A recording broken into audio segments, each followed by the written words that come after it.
y muchos fuimos o llegamos al béisbol creyéndonos Fernando Valenzuela. Entonces, cuando tienes ese respeto por parte del equipo, de la organización, te das cuenta de lo que has hecho, de lo que hiciste.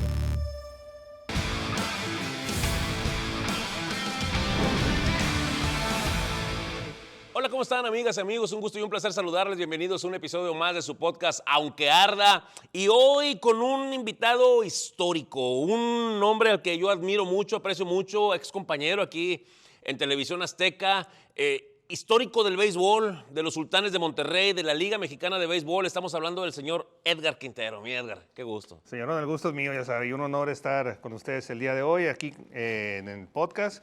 Y pues a la orden. Oye, ¿qué recuerdos te trae aquí estar en este estudio? Oh, así es, aquí estuvimos hace unos años. Estamos recordando, ¿no? Que era el programa en la noche, a medianoche prácticamente. Crack, se llamaba Crack. Exactamente, llegaba a 11:30.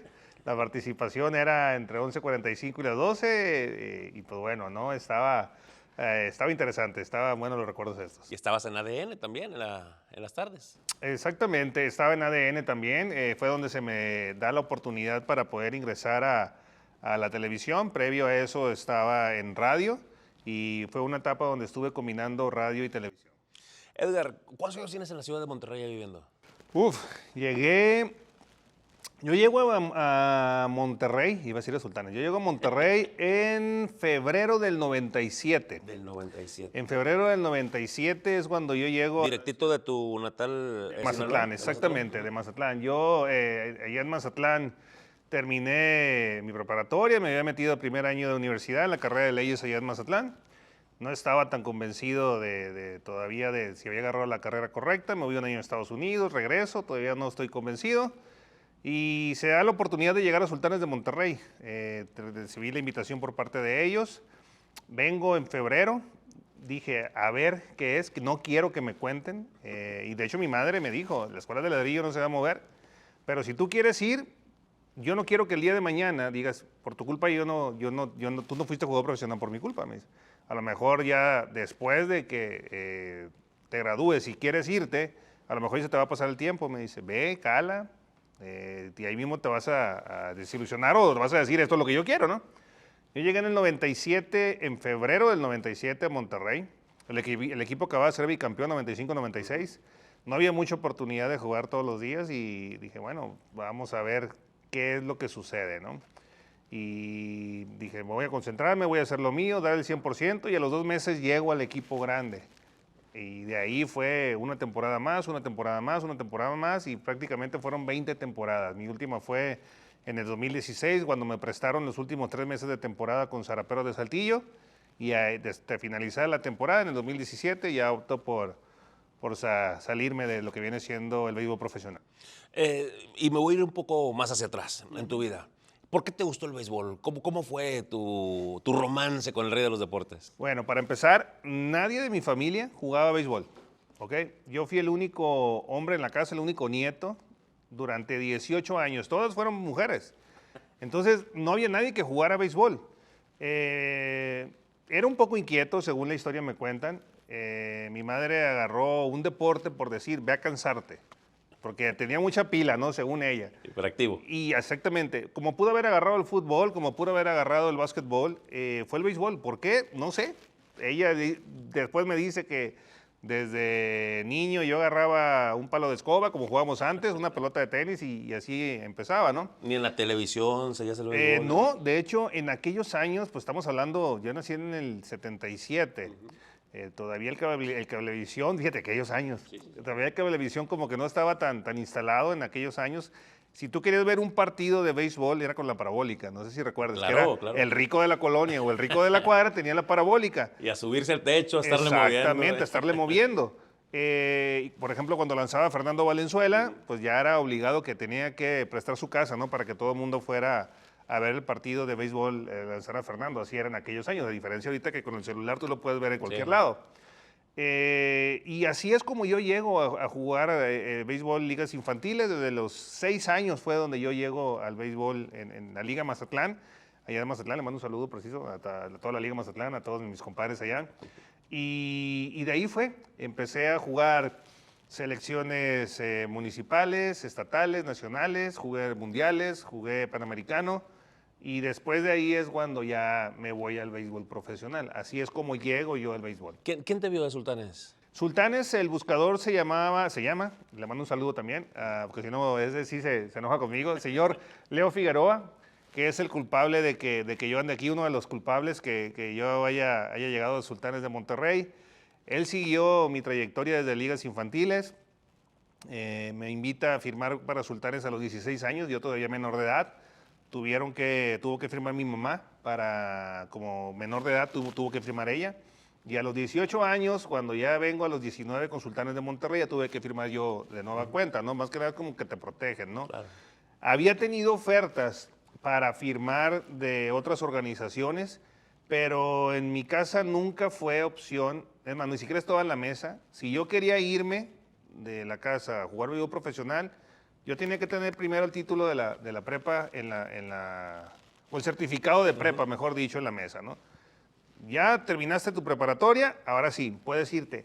A los 14 años, fíjate que hubo un tryout allá en Mazatlán, en el Estadio Teodoro Mariscal, y cuando en esos años hubo un convenio de la CONADE con Cuba, Okay. empezaron a traer entrenadores cubanos. En ese entonces Cuba era una potencia de las más importantes, ¿no? Hablando en cuestiones de béisbol, lo sigue siendo, pero en aquellos años era otra situación Cuba. Y el entrenador que llegó a Mazatlán se llamaba Venancio Perdigón, ya falleció él, una persona que marcó mucho en la vida de muchos jugadores que estuvimos en Mazatlán.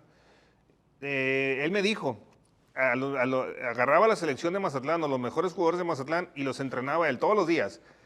Era tanto el desgaste que teníamos que yo recuerdo que llegaba a la casa, después de la soleada, después ¿cómo se llama?, de los calores que hay en Mazatlán. Y la humedad que es terrible. No, estaba Terrible complicado, ¿no? Llegaba a la casa, abría la puerta, dejaba la maleta en la sala y me iba derechito a la cama. O sea, mi mamá es lo que decían, oye, ya estaba dormido yo. Pero era realmente entrenamientos de alto rendimiento. Ahí fue donde despegamos muchos jugadores como Walter Silva y Sauro Pineda, que Walter lanzó en Grandes Ligas. Ahí fue donde todo el mundo pegamos. Bueno, fue tu compañero en el 2007, en el ¿no? 2007, En el campeonato. Fuimos roomies Claro. muchos años en ¿en Sultanes de serio? Monterrey. Sí, pues lo conocemos desde ligas. De hecho, Walter, él estaba en la Liga Mazatlán. Él estaba en la Liga Muralla, perdón, yo estaba en la Liga Mazatlán. Nos enfrentábamos en el distrital. El que ganaba iba al nacional. Él lanzaba por la Liga Muralla y yo lanzaba por la Liga Mazatlán. A mí me gustaba mucho pichar. Y de hecho yo en todas mis ligas infantiles traje el número 34 porque mis jugadores favoritos o mis ídolos fueron Fernando Valenzuela y Nolan Ryan, los dos lanzadores.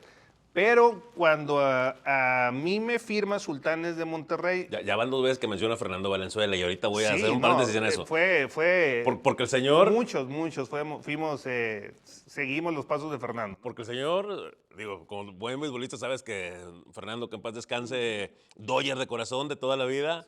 Y el señor, el Yankee. El Yankee, sí, pero esa es otra historia, ¿no? Esa es otra historia. Entonces, Un ratito me lo platicas. así es, cuando se da la situación de que me invitan a jugar con Sultanes de Monterrey, el señor Leo Figueroa le dice al manager del equipo de Mazatlán, que se llamaba José Luis el Pollo Herrera, que también en paz descanse, una persona que también tuvo bastante injerencia en todos nosotros, él le dio la orden de que no me dejara pichar. Y a mí me gustaba pichar. Y es que no quiero que te lastimes el brazo, te veo más posibilidades como bateador de poder, me dice. Tú eres un bateador zurdo de poder, me dice. Tuvo esa visión. Sí, como scout tú te das cuenta de los perfiles, ¿no? Bateadores de contacto, bateadores de poder ocasional, bateador de poder, dependiendo de las habilidades que tú tengas. Entonces yo quería pichar. Yo llegaba el domingo y no, le daban la bola a otro, ok. Yo les dije, me acuerdo que les decía, ¿no me dejan pichar? Sí, pues yo voy a buscar dónde pichar. Y yo me iba los sábados. Yo buscaba un equipo, una liga para yo irme a pichar. Y de hecho mi mamá no quería que pichara. Yo agarraba la chamarra o la sudadera, la metía escondidas en la maleta y cuando llegaba con la chamarra puesta, ¿no? Y me pichaste y yo, pues ya te dije que yo iba a buscar un equipo. Hasta que al final dije yo, bueno, vámonos. ¿Por qué fue eso? Porque el señor Leo Figueroa decía, zurdos, pitchers, puede haber varios, me dice.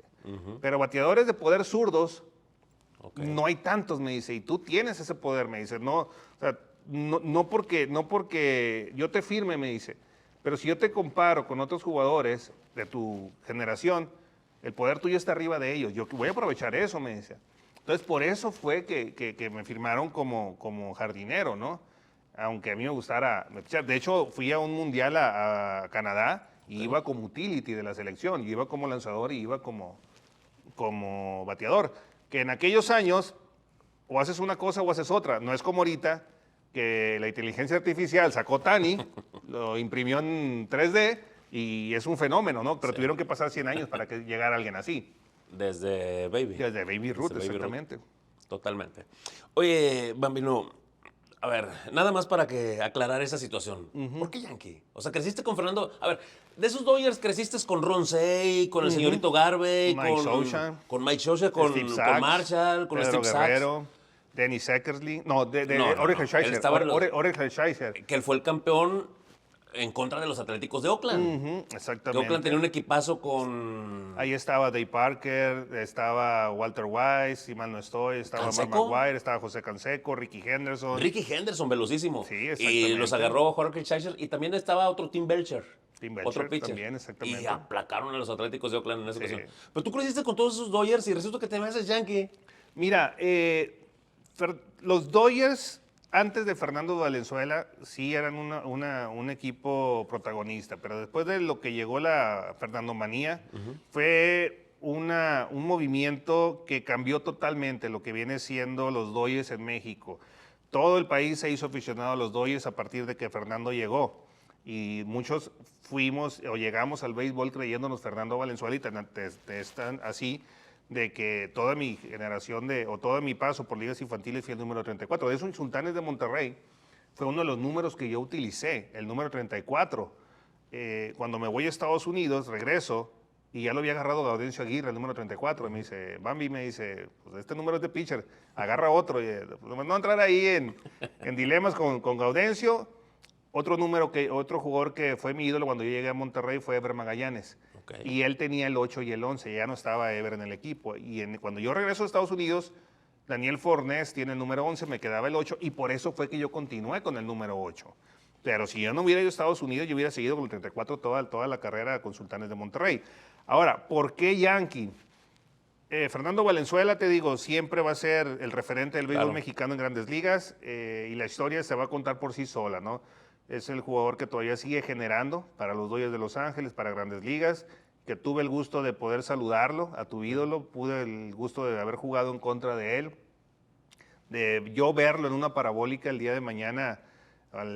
Estaba en el mismo campo jugando con él, en la práctica de bateo, me tomó una foto ahí, todavía esa foto la tengo, la guardo con mucho cariño. Estuve en la entronización del Salón de la Fama cuando entra Fernando Valenzuela, me tocó a mí atenderlo. Tú dices, vueltas que da la vida, ¿no? De verlo, de un niño verlo en una televisión a tú estar a un lado de tu ídolo, ¿no? Pero los Yankees, ¿por qué los Yankees? La historia de Yankees, ese equipo donde estuvo Jeter, Mariano, donde estuvo Posada, donde estuvo Andy Pettit, los campeonatos que tuvo, Joe Torre,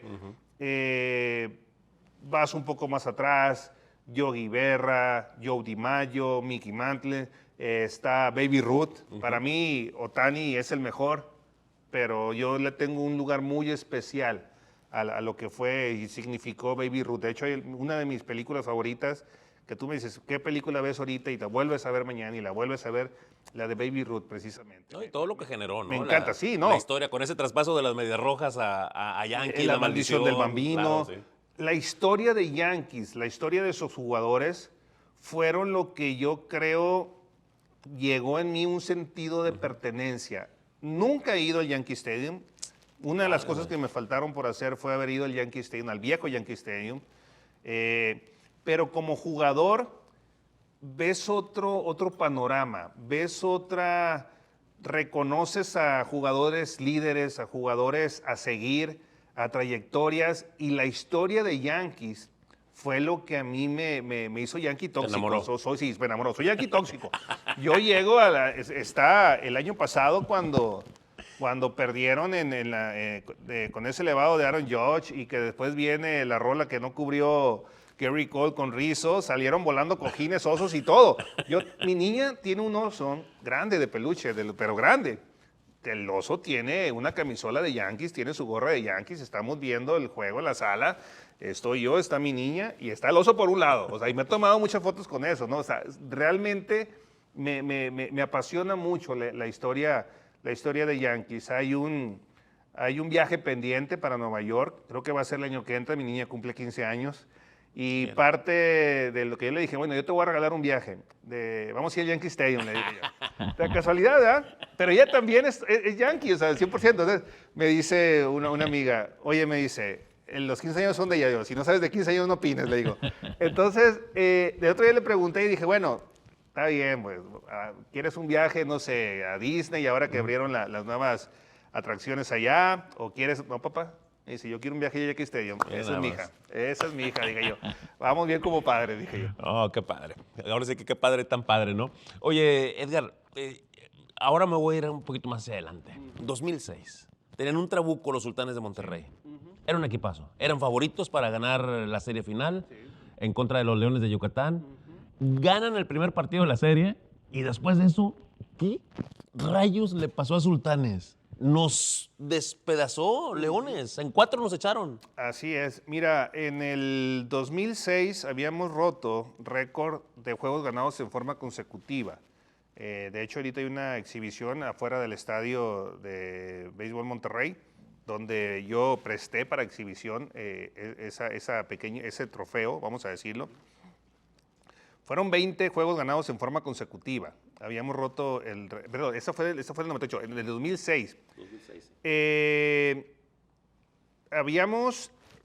del 2006, perdón, es que fueron muchas cosas. El del 2006 en 20 años. Es sí. donde llegan. Sí. No sé si ya estaban Karim García. No, Karim llegó el 2007. Porque fueron campeones ahí. Sí. En el 2006 nosotros estaba Adán Amezcua. habíamos ganado el porcentaje de ganados y perdidos de por vida en la Liga Mexicana. Okay. Éramos el equipo más ganador en porcentaje de ganados y perdidos. Era un equipo, Dionis César, Miguel Flores, estaba Ever Gómez, estaba Mendy, estaba... estaba Mendy, estaba creo que por Dionis cierto la regaron César. mis amigos de Sultanes ahora con el anillo. Una pequeña pifia, ¿no? Con eso. Entonces, un saludo, si nos ve el Popeye. un saludo exactamente a Mendy, que de hecho yo fui el que le puse Popeye a Mendy. ¿En serio? Sí, yo fui porque cuando llega Mendy yo nunca la había visto. ¿Y de dónde lo sacaron? Dije yo, me acuerdo que estábamos en la práctica de bateo y le dije, ¿sabes? Pues este se parece a Popeye. Y Mendy, digo, todo era pura risa con Mendy, tremenda relación que tenemos y todo, de amistad que tuvimos en aquellos años. Y ahí fue donde se le queda el Popeye, pero yo fui el que le dije que se parecía a Popeye. Entonces, bueno, en ese año habíamos roto el récord de porcentajes, te digo. Ganamos el primero, perdemos el segundo, pero Mérida no perdía un partido de playoff. Creo que llegó a 14 juegos seguidos sin que les ganaran un playoff en Mérida. Eran diferentes circunstancias. En la ciudad de Monterrey sí hace calor, pero no compares agosto, septiembre al clima de Mérida. Es demasiado desgaste. Fuimos para allá, perdimos los 3 partidos. Aquí en el estadio de béisbol Monterrey había un equipo que tenía poder, hablándose del caso de Mendy López, por ejemplo, puedo decir en el caso mío, pero cuando vas a Mérida, esas pelotas no se van de jonrón. Por eso es que cambia mucho, porque está a nivel del mar. La fosa brisita. Sí, está en el nivel del mar, está, ¿cómo se llama?, en el calor, y Mérida nos gana los 3 partidos. Entonces había que cambiar algo ahí. ¿Quién estaba? ¿Félix Fermín? No, estaba Bernie Tatis, era el manager. ¿Qué pasó entonces? Tratamos de hacer los ajustes. Falló. Tratamos de hacer los ajustes. Un béisbol más corto, tal vez. Créeme que le intentamos de todo. De esas veces que no te iba a salir. De esas veces que simplemente no salió. Todavía yo recuerdo, en ese 2006 perdemos en el 5º juego por un home run que nos pegó el Jesse Castillo, que se lo pegó a Miguel Rubio, que en esos años Miguel Rubio para mí ha sido uno de los mejores cerradores en la historia de Sultanes.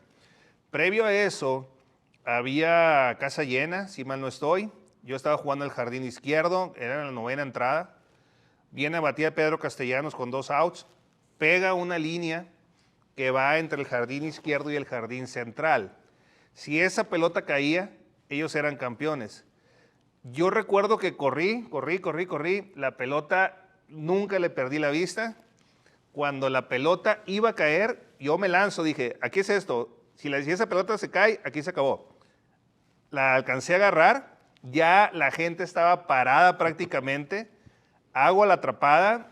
Le seguimos jugando. Aquí no ha pasado nada. Me acuerdo que, digo, si yo puedo mencionar una de las mejores jugadas que hice como en mi carrera, yo creo que esa atrapada la podría poner en el número 1 porque sabía lo que significa. Aparte de que fue una buena jugada, o sea, hasta todavía me acuerdo y todavía sientes eso, ¿no? Pero aparte porque yo sabía que si esa pelota caía, ahí perdíamos el campeonato. Ya después lo perdimos, pero por el jonrón de Jesse, no fue otra situación. Eso fue lo que pasó en el 2006. Fue un golpe muy duro para nosotros, muy duro. Nosotros ni siquiera nos pasaba cerca que podíamos perder esa final. Eran súper favoritos. Era exactamente, no, en ese año, créeme, creo que fue ese año. ¿Cómo sí, regresó el grupo? ¿Cómo fue el vuelo desde No, Mérida hasta acá? veníamos todavía noqueados, en el regreso. No podíamos creer lo que había pasado. Realmente nos dolió mucho, porque no podíamos fallar, no podíamos perder, ni siquiera estaba en el menú. O sea, sí sabíamos que en una final, en una serie corta, cualquier cosa podría pasar. Pero fue un desgaste físico, un desgaste mental, un desgaste emocional muy fuerte. Realmente fue algo que nos sacudió bastante. Veníamos noqueados. Nosotros, creo que, hablo en lo personal, no podía creer lo que había pasado, ¿no? Y bueno, el béisbol te da revancha. En el 2007 hablamos de otra situación. Se van a un 7º partido ya en el 2007, en la serie final otra vez contra Yucatán. Y aquí en el Estadio de Béisbol Monterrey, batazo que va a zona de foul, la agarra Mendy, Sí. se acabó, campeones. Fíjate, en el 2007 yo todavía veo ese video y todavía se me pone la piel chinita, ¿no? de lo que sucedió. Viene el béisbol te da revanchas. De nueva cuenta, Diablos, Sultanes Leones. Nos vamos en la misma situación, 1-1, allá a Mérida. En el cuarto juego, había un mal tiempo en Mérida, había un mal tiempo que no nos dejaba jugar. Íbamos por 3 días, 4 días, duramos como una semana, porque salíamos del hotel, llegábamos en el lobby y era una lluvia que no la paraba nadie. Se opta, después de 2 días de suspensión, si mal no estoy, porque no se podía jugar, se opta por jugar a las 12 del día. Imagínate la humedad que había ese día, pero era la única forma en cómo íbamos a jugar porque estaba pronosticada lluvia todavía varios días por delante. Oscar Rivera lanzó por ellos, aguantó 5 entradas, no pudo más Oscar Rivera. Walter abre por el equipo de nosotros. Y ahí pasó una de las jugadas también que todavía siento el orgullo de que a mí me tocó eso, ¿no? Poder decir, mira, papá, la oficina donde estaba papá y mira lo que papá hizo en esa oficina, ¿no? Estábamos en la 7ª, 8ª entrada, viene casa llena, 3-2, 2 out. Lo que uno dice muchas veces de niño, 3-2, 2 out, casa llena, y viene el lanzador. Bueno, me tocó, pero me tocó en la final. Un lanzamiento, una recta a la esquina de afuera, conecto hacia la banda contraria, de un bote en la barda, entran las 3 carreras, vacío la casa y con ese batazo regresamos a Monterrey. Cuando nosotros ganamos ese tercer partido, fue el primer partido después de esa racha que te comento, como de 14 juegos seguidos sin que perdiera Mérida. Nos metíamos a la jaula de León prácticamente, ¿no? Cuando ganamos ese juego yo dije, independientemente de lo que pase aquí, este campeonato ya es de nosotros. ¿Por qué? Porque ya salimos de aquí.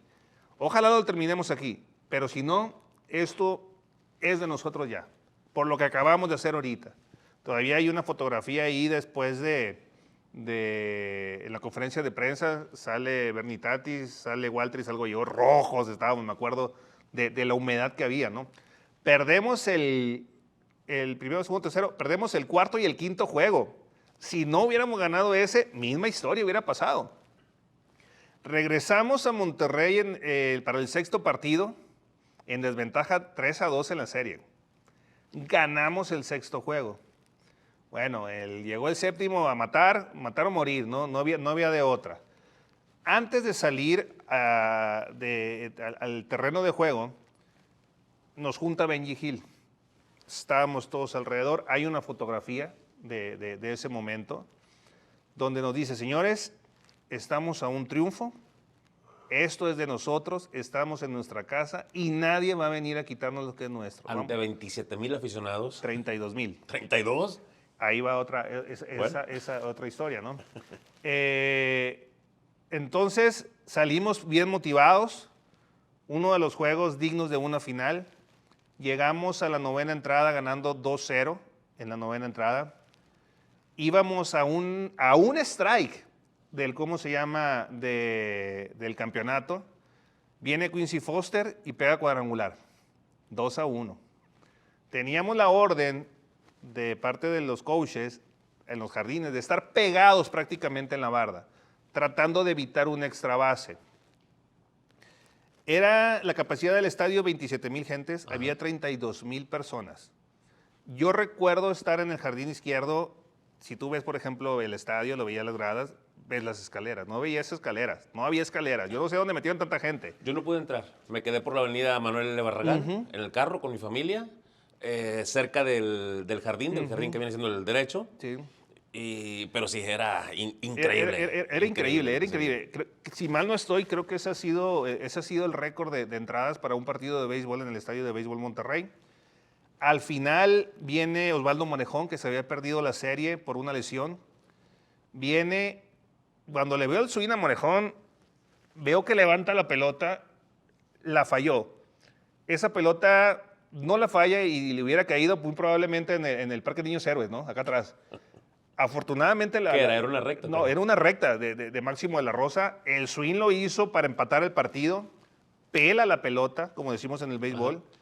Sale en terreno de foul. Yo me acuerdo que estaba yo, quédate. Veo a Mendy que se coloca, captura la esférica. Todo el mundo corriendo a celebrar el campeonato después de 10 años de, ¿cómo se llama?, de no haber ganado ese campeonato, después de la derrota, de la humillación, podemos decirlo. Con todo respeto, fue algo que en lo personal yo sí lo tomé, porque el equipo que teníamos no podíamos fallar. Podíamos porque pasó.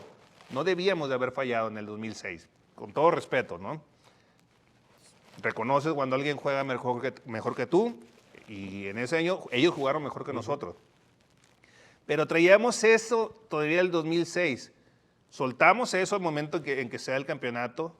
Recuerdo que toda la gente que estaba en los jardines, los aficionados, se brincaron al terreno de juego.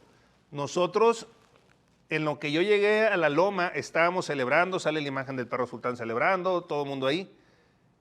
En 10 segundos ya estábamos rodeados, yo no sé dónde habrá salido la gente que se había brincado ahí. Nos tuvimos que meter al vestidor por seguridad de nosotros y por las mismas personas.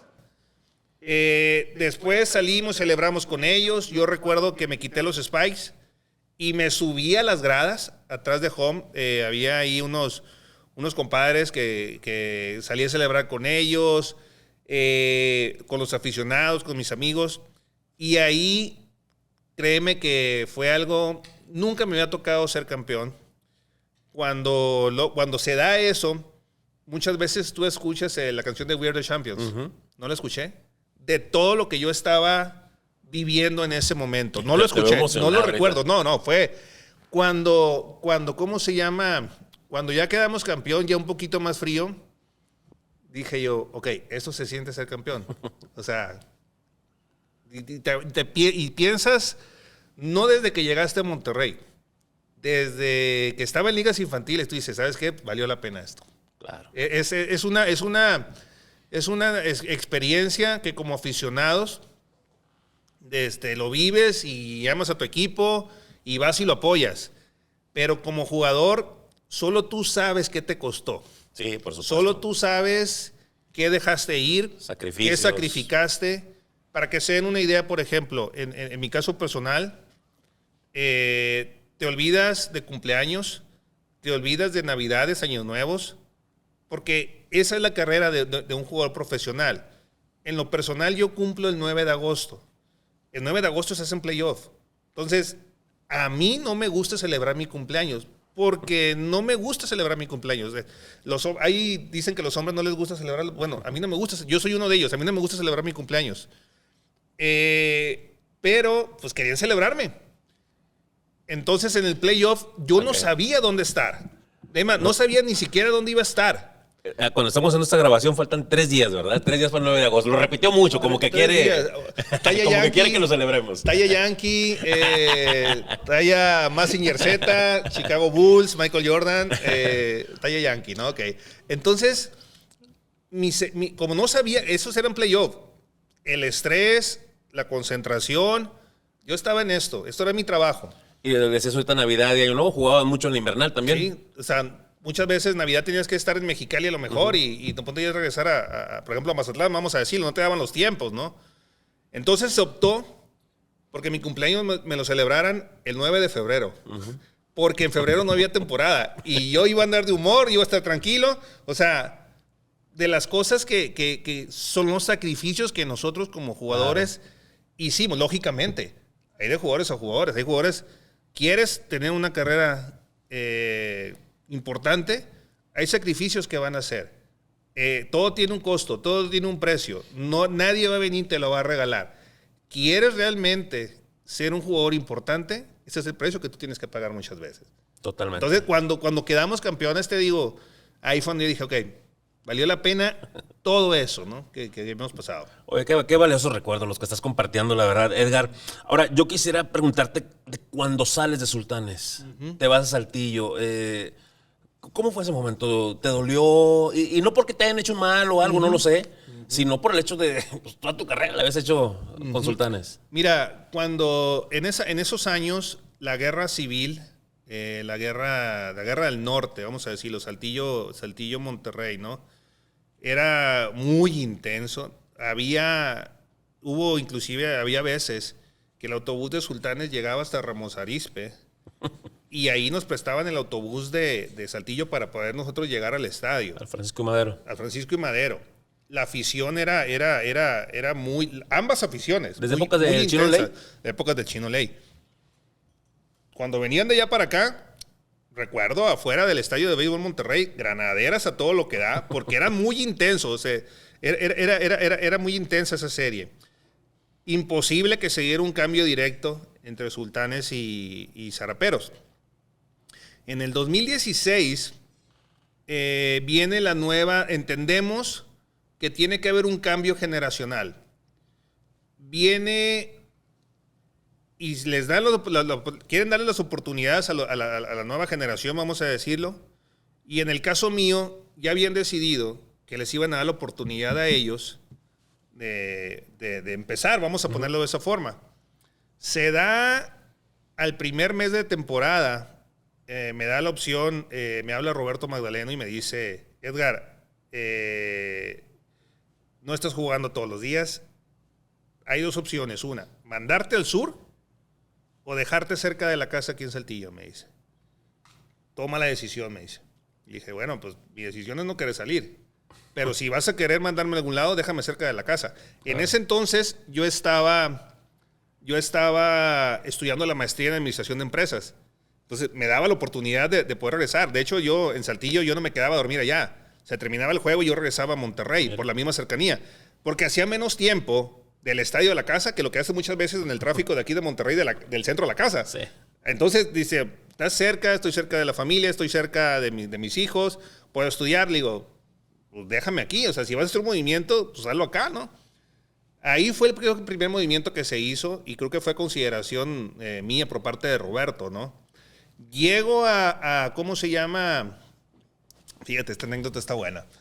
Llego a Saltillo y yo todavía, cuando iba manejando de Monterrey a Saltillo, decía, no puedo ser.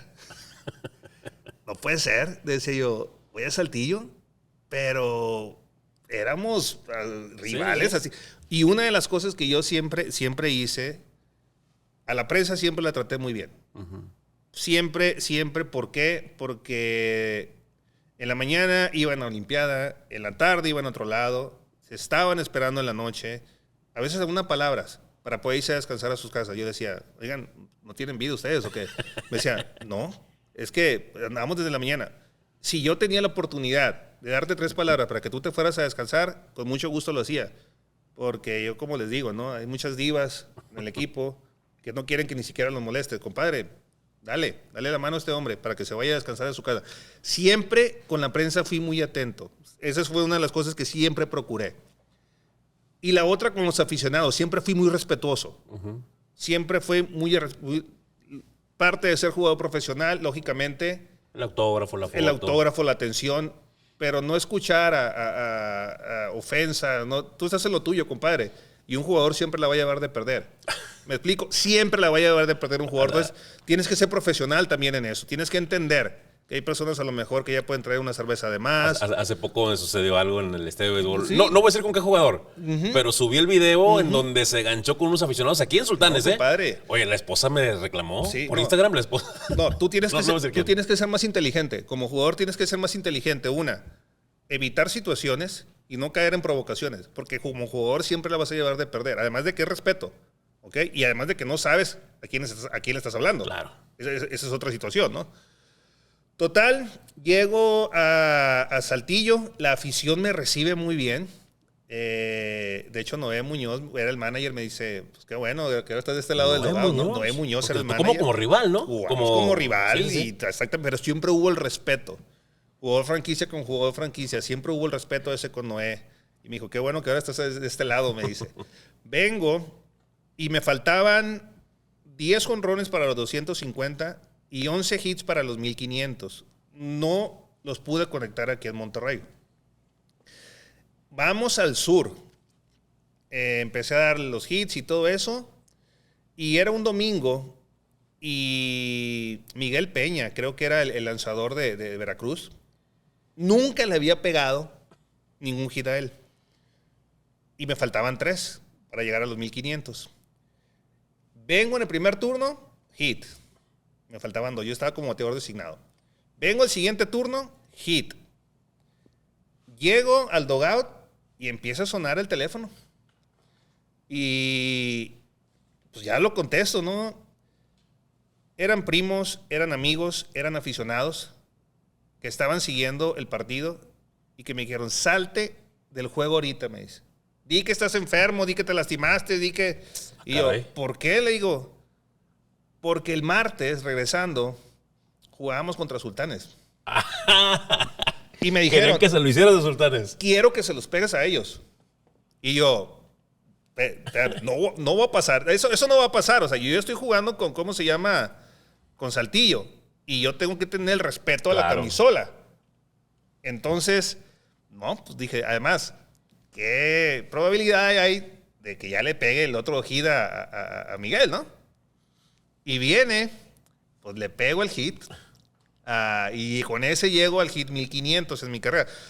No porque haya sido el hit, pero son marcas importantes. Claro. Son marcas que muy probablemente en el béisbol actualmente ya no las vas a ver.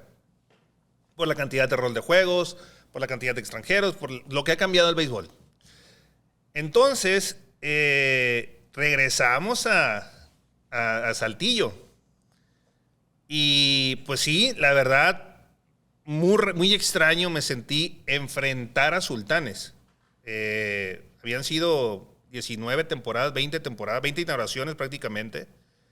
Y enfrentarlos sí era un poco extraño, ¿no? Antes de ir a batear en el primer turno, la persona que maneja el audio anuncia en el estadio de lo que acababa de pasar en Veracruz. Felicitamos a Edgar por el hit 1500, de no sé qué. Entonces, yo llego y estaba cachando Humberto Cota. Uh-huh. Estaba cachando Humberto Cota y me dice, salte, güey. Y yo, ¿cómo que salte, güey? Salte, cabrón, mis respetos, dice. Y empieza a aplaudir Cota. Vi a Murillo, vi al Pulpa, vi a todo. Cuando de repente volteo al dugout del equipo contrario, que era Sultanes, todos los jugadores, incluyendo el cuerpo técnico, aplaudiéndome de pie. Son cosas que siempre lo voy a recordar. Volteo, me quito el casco, agradezco a la afición de pie, pero ver el reconocimiento de mis compañeros, del cuerpo técnico. Creo que como jugador siempre vas a querer dejar algo en lo que viene siendo la afición, pero también tú te ganas el respeto de tus compañeros. ¿Cómo? Jugando fuerte, siendo un profesional dentro del terreno de juego, apoyándolos cuando se necesite. Pero cuando yo vi ese reconocimiento por parte del equipo de Sultanes, son cosas que siempre me voy a llevar, ¿no? Te digo, yo por ejemplo ahorita en estos momentos puedo ver la trayectoria de Agustín Murillo, que no se retiró con Sultanes, no se ha retirado, pero él, para mí, uno de los jugadores insignia con ¿cómo se llama? Con Monterrey. Entonces siempre vas a reconocer ese tipo de Karim García, puede ser otro. O sea, tuve el gusto de jugar con ellos. Es como, por ejemplo, digo, una anécdota que cuento yo, ¿no? De que a mí me hicieron el trabajo muy fácil ahí en el jardín izquierdo. Yo estaba en el jardín izquierdo. De este lado en el central estaba Robertson, enfrente de mí estaba Agustín Murillo en la tercera base y por este lado Ever Gómez. Háganse garras. O sea, venían atrapadas de Murillo, yo ni me movía, yo sabía que las agarraba, pues la gente aplaudiéndole le chiflaba a Murillo, ¿no? Hey, más o menos. Se reía. Ever, misma situación. Chris Robertson, yo decía, Chris, de la raya para allá es todo tuyo, o sea, entre bromas, ¿no? Pero fueron jugadores que tuve el gusto de compartir el equipo con ellos, ¿no? El line-up con ellos, ¿no? Entonces, cuando tienes ese respeto por parte del equipo, de la organización, te das cuenta de lo que has hecho, de lo que hiciste, ¿no? No, y a ver, no eres cualquier beisbolista, ¿eh? Eres un histórico dentro del béisbol mexicano, con los Sultanes de Monterrey, de lo mejor que ha dado el equipo de los Fantasmas Grises. Uh-huh. Y bueno, nos quedan poquitos minutos. Yo nada más quisiera que agregaras, mi querido Edgar Quintero Bambino, ¿qué está pasando contigo hoy? Sé que estás en el Salón de la Fama. Uh-huh. Platícanos estos minutitos que nos quedan, porque ya estamos terminando. Ok, actualmente estoy como asesor. Mi puesto es asesor de béisbol en el Salón de la Fama. Yo vengo siendo como el conecte entre el Salón de la Fama con los jugadores, porque pues yo jugué con ellos. Uh-huh. Conozco de los que están, de los 223 entronizados que hay en el Salón de la Fama actualmente, muchos de ellos fueron managers míos, fueron coaches míos, uh-huh. Jugué en contra de ellos, fueron mis managers. Y las siguientes, muy probablemente 15 generaciones que vayan a venir al Salón de la Fama, tengo historias con ellos, ¿no? Estoy encargado de los fines de semana, yo soy el encargado de los recorridos guiados, me ponen a dar los recorridos guiados en el Salón de la Fama, precisamente por eso. Ese conocimiento que por tienes. Por conocimiento, ajá. Exactamente. Me dice una señora, oiga, ¿y cómo le hizo para aprenderse tantas cosas? Porque los conozco. Lo viviste. O sea, porque los viví, o sea, claro. Y son cosas que se me facilitan, ¿no? Estoy encargado de la responsabilidad social del Salón de la Fama, donde voy y entreno a ligas infantiles, y las ligas infantiles van al Salón de la Fama que yo los entrene. Transmisiones, pláticas en el Salón de la Fama, entrega de reconocimientos a nombre del director, que por cierto le mando un saludo al ingeniero Francisco Padilla, tremendo jefe, la verdad. No porque esté aquí todo el rollo, pero una persona muy humana, una persona que me ha apoyado bastante en lo que viene siendo en mi persona y hablando en la cuestión laboral, ¿no? Estoy en el Salón de la Fama. Estoy en un programa uh-huh. Se llama Béisbol y Más en las mañanas de 11 a 12 por la página de Facebook, donde hablamos precisamente de béisbol. Doy mi punto como analista. Y se presenta la oportunidad con Zaraperos de Saltillo de entrar como analista, porque comentaristas es lo que hay en el, ¿cómo uh-huh. se llama? En el béisbol. Pero analistas no hay. La diferencia es que nosotros jugamos. Claro. Nosotros vemos cosas. El punto fino. El punto fino. Desde como jugador yo veía cómo agarraba la pelota el lanzador, cómo bateaba, cómo diferentes situaciones, ¿no? De la forma como estaba parado. Entonces, ese es el punto que nosotros damos. Estas son las transmisiones de Zaraperos de Saltillo, exactamente. Entre semana que están en Saltillo y se acaba la temporada. Mucha actividad para ello. Entre el Salón de la Fama, Zaraperos. He andado en la mañana, por ejemplo, ahorita. En la mañana tuve la transmisión de béisbol, del programa de béisbol y más. Después vengo para acá contigo. Ahorita voy a un entrenamiento. O sea, ando literal todo el día, todos los días tengo. Si quiero agarrar un día libre, yo tengo que ese día no agendarlo. Y Sí. prepárame, porque gracias a Dios ha habido Qué mucho bueno. trabajo, ¿no? ¿El programa lo siento con Blanquita? Lo hago con Blanca Saludos, Cisneros, con mi Blanca comadre. Cisneros. Con mi comadre. Oye, la voy a invitar, fíjate. Invítala. La voy a invitar. A ver si no nos peleamos. Porque No, se enoja mucho no, conmigo. No te aseguro nada, ahí no te aseguro nada. ¿no? Adora el béisbol esa mujer. Sí, Y yo cualquier sí. cosita que le digo, yo a veces les digo, Bambi, ¿no? De que, oye, es que los beisboleros, la gente beisbolera, y no los de los peloteros o ex peloteros, hablo del aficionado, quieren vivir bajo la tradición. Siempre bajo la tradición. Deja que el béisbol se modernice, hombre. Pero hay cosas, Alejandro, hay cosas que yo es como digo, ¿no? Es como si tú, con todo respeto para las nuevas generaciones, quieres saber realmente de algo, pregunta, investiga. Claro. Los conocedores, estás en el estadio de béisbol, tú sabes quiénes jugaron ahí, tú sabes la historia que ha pasado desde el 91 que estuvo ahí. Una de las cosas que yo le digo, he hablado con directivos, con presidentes de liga, con todo, tienes 9 entradas. Sí, está muy padre la víbora de la mar, divierte. Compadre, pero enséñale a las nuevas generaciones dónde están parados, quién estuvo aquí. Yo nunca he visto el Yankee Stadium en mi vida, si fuera televisión, pero la historia fue lo que hizo ese arraigo, ese sentido de pertenencia, y yo me identifiqué con ellos. Entonces, Platícales de la historia. Del Clipper Montemayor, de Don Vinicio de Héctor García, Espino, de Lázaro Salazar. de Arturo González. Son 85 años. Por mencionarte nomás en el estadio de béisbol Monterrey. Agarra, por ejemplo... Nos dieron 5 minutos más, por eso volteé ahorita. Sí, sin problema. Por ejemplo, nosotros cuando íbamos a jugar con Diablos, antes de empezar el partido, Diablos sacaba un video de su historia. O lo ponían en la quinta entrada. Pero yo me acuerdo que antes de empezar sacaban un video de a lo mejor 1 o 2 minutos de la historia. Cuando tú veías eso y veías al equipo, tú dices, bueno, aquí va a doler ganar. No va a estar fácil. O sea, hasta la aficionada se aprendía, sentían ahorita la afición de Diablos. Eso es una locura ahorita con el Alfredo Harp. Pero son cosas que tienes que decirle a las nuevas generaciones, compadre, vamos a hacer match. Pero así, esto es la historia que hay aquí, ¿no? Sí, la Mala Torres, el Diablo. La Mala Torres y todo. Y antes de que se nos termine el tiempo, Alejandro, quiero agradecer lo que Pepe Maiz, Roberto Magdaleno, Leo Figueroa, Cornelio García, Chico Rodríguez, gente que fueron importantes en mi carrera. Porque si yo veo, por ejemplo, un número o un nombre de Edgar Quintero o el número 8, no era Edgar nomás que llegaba solo. Son esas fotografías de muchas personas que hicieron que este personaje pudiera jugar tantos años, ¿no? Siempre voy a estar agradecido con Pepe y con Roberto porque me dieron la oportunidad de pertenecer a esta organización. Hay camisolas que pesan. Claro. Sultanes pesa mucho. Saltillo, cuando yo dije, no puede ser lo que está pasando aquí, una de las experiencias más bonitas que me ha regalado el béisbol, la afición, la forma en cómo me recibió. Hubo un aficionado que se termina la temporada en Saltillo, mi último juego, y me esperaron. Yo fui el último jugador que salí, yo me quedé en paz descanse con Tony Romero hasta el último. Y cuando salgo me estaban esperando para una fotografía, me dijo un aficionado, Quintero, ¿te puedo decir una cosa? Me dice yo, adelante, dice, te odiaba, me dice. Y yo le digo la neta, que yo también ustedes. Pero, ¿cómo se llama? Pero hicimos ese man, me dice, ojalá. Del odio al amor hay un paso. Ojalá ¿no? regreses, me dice, el año que entra. Y en el año que entra es cuando, debido a circunstancias, que eso es otro tema, es cuando yo decido, ¿sabes qué? Hasta aquí.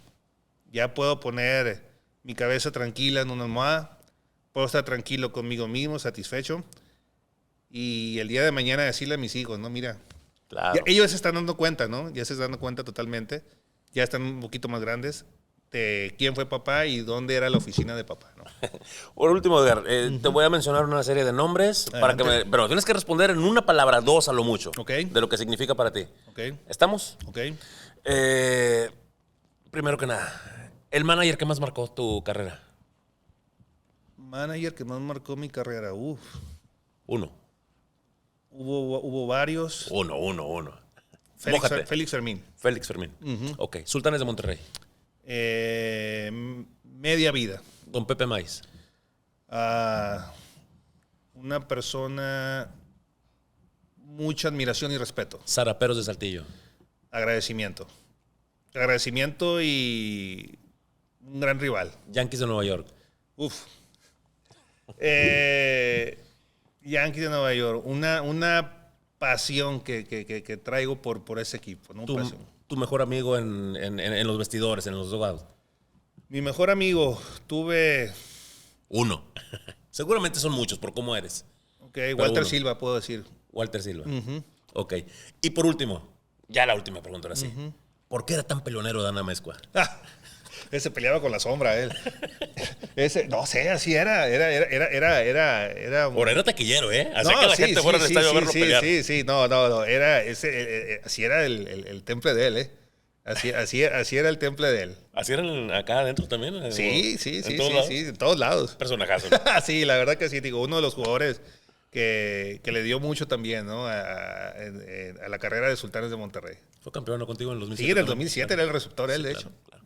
Edgar, qué orgullo haberte tenido aquí. No, el gusto es mío. Hay demasiado tema. Nos pasamos un poquito del tiempo, pero pues hay demasiado tema con un histórico como el señor Edgar Quintero. Muchas gracias. Ok, un gusto. Y vamos al Salón de la Fama. Allá los esperamos.